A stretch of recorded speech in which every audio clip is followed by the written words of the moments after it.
देखिए, शिक्षा के मुद्दे को लेकर के एनएसयूआई के द्वारा आज राजधानी पटना में जो है मुख्यमंत्री आवास का घेराव करने के लिए एनएसयूआई के द्वारा आज एक विरोध मार्च निकाला गया था। हालांकि इनकम टैक्स के पास पुलिस के द्वारा बैरिकेडिंग कर इसे रोक दिया गया है। कई जो प्रदर्शनकारी थे उन्हें डिटेन किया गया है पुलिस के द्वारा। देखिए, अभी हमारे साथ एनएसयूआई की ही एक कार्यकर्ता हैं, खुशबू राय जी, इनसे हम बात करते हैं। मैडम, किस तरह से देख रही हैं इस पूरे प्रोटेस्ट को, पुलिस के द्वारा जो कार्रवाई की जा रही है? देखिए, असल में जब बिहार के लोग हों या भारत के लोग हों किसी मुद्दे को लेकर प्रोटेस्ट करते हैं तो ये लोग तानाशाही सरकार अपने प्रशासन को आगे कर हमें रोकने का कोशिश करते हैं।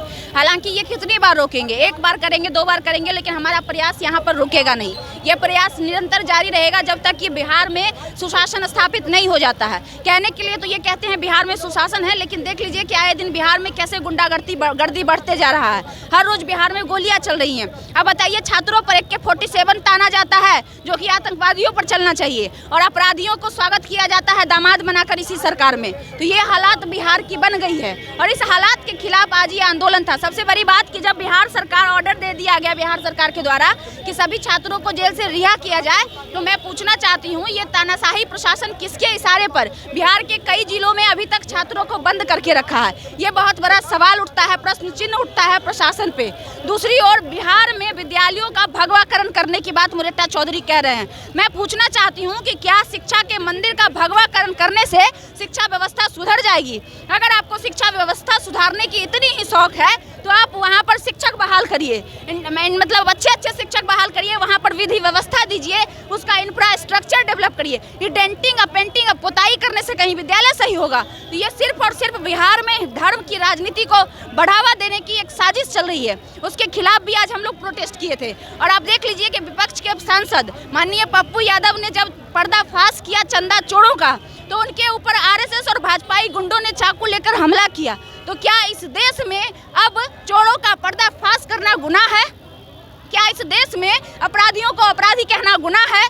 क्या इस देश में चोर के खिलाफ आवाज उठाना गुनाह है? तो आप हमें बता दीजिए।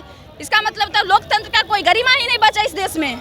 मैडम, एनएसयूआई के साथ ही तमाम जो वामदल के संगठन हैं उनके द्वारा भी आज मुख्यमंत्री आवास का घेराव का आह्वान किया गया था, उन्हें भी रोक दिया गया है JP गोलंबर और डाक बंगला चौराहे। देखिए, असल में ये लोग नहीं चाहते हैं कि बिहार की जो व्यवस्था है वो सुदृढ़ हो। ये नहीं चाहते हैं कि बिहार के जो छात्र हैं वो आगे बढ़े और बिहार में शिक्षा सुदृढ़ हो। ये लोग चाहते हैं अनपढ़ रहेगा इंडिया तभी तो अंधभक्ति करेगा इंडिया। तो जब जब छात्रों के मुद्दे को लेकर आंदोलन होता है, इनकी तानाशाही देखने को मिलती है। आपको पता होगा कि दिल्ली के जंतर मंतर पर तकरीबन 22 दिन जब छात्र अड़े रहे, तब जाकर अंत में धर्मेंद्र प्रधान का इस्तीफा दिया गया। आप इसी से समझ लीजिए कि यहाँ पर नैतिकता नाम की कोई चीज बची नहीं है। तो जारी रहेगा, निरंतर जारी रहेगा जब तक ये तानाशाही सरकार हमारी मांगों को पूरा नहीं करती है। हमारा प्रोटेस्ट इसी तरह से जारी रहेगा। तो देखिए, एनएसयूआई की कार्यकर्ता थी, महिला कार्यकर्ता थी, और इनका कहना है कि सरकार तानाशाह हो गई है और जो भी लोग प्रदर्शन करते हैं, सरकार के खिलाफ आवाज़ बुलंद करने का प्रयास करते हैं, तो उनकी आवाज़ों को दबाने का काम पुलिस के माध्यम से किया जाता है। लेकिन इनका सीधे तौर पे इसने आह्वान किया है कि हमारा आंदोलन अभी थमने वाला नहीं है। जब तक हमारी पूरी मांगें पूरी नहीं हो जाती है तब तक हमारा आंदोलन जारी रहेगा। अब देखना होगा कि जिस तरह से आज राजधानी पटना में विभिन्न छात्र संगठनों के द्वारा जो ये आंदोलन किया गया है, अब इसके बाद सरकार क्या कुछ संज्ञान लेती है या फिर आगे फिर एक बार छात्रों का आंदोलन देखने को मिलेगा। सहयोगी आनंद के साथ Gyanendra Verma, AVI nation news, Patna.